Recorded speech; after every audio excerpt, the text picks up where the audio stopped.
Yun po, magandang hapon po.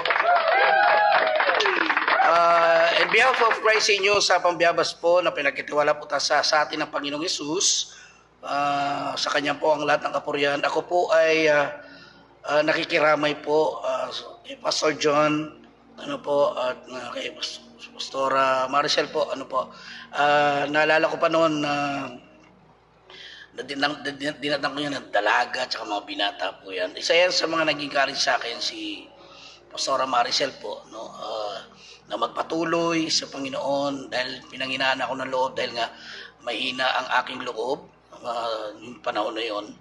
At talagang gusto ko talaga maglingkod sa Lord kasi nagkaroon ako ng truth encounter talaga that was January 23, 1999.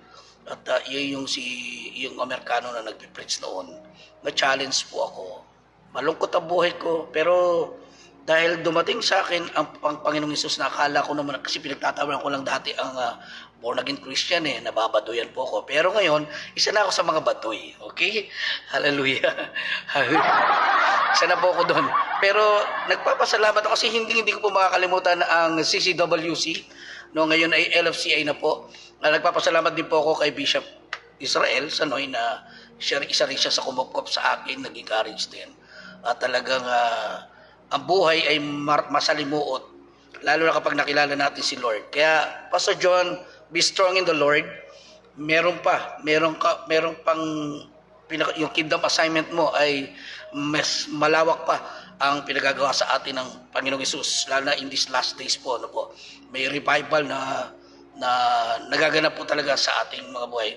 Sometimes po yung pruning talaga, hindi yung paghubog sa atin ng Panginoon, akala natin ay parang malupit, parang hindi ito parusa, kundi ito po ay para mas lalo pang lumago ang iyong pagkatao, di ba? Gusto ni Lord mag-manifest, mag-multiply tayo.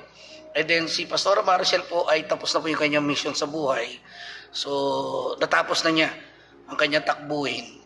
Yun ay talagang victorious yun, At siya ngayon ay masaya na sa piling ng ating Panginoong Hesus. Hallelujah. Kaya nga po, binabati ko rin, naalala ko rin yung mga naging friends ko dyan. Sila Amnon, sila Michelle, minsan na may misinterpret pa ako dyan, nakala naliligaw ako.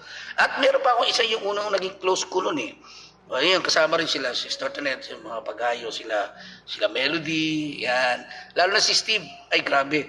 Inspired ako dyan pag nagtuturo. Yung naging close ko dyan, kasi pangalan nito, si Nora, Sister Nora.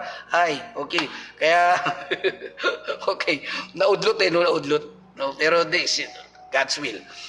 Condolence po sa pamilya at nakikirahin po at patuloy ako nagpapasalamat. Hindi ko po makakalimutan ang church na kusan ako pinanganak sa spiritual. Hallelujah. Praise God. Hallelujah. Salamat po. Pastor John, be strong in the Lord.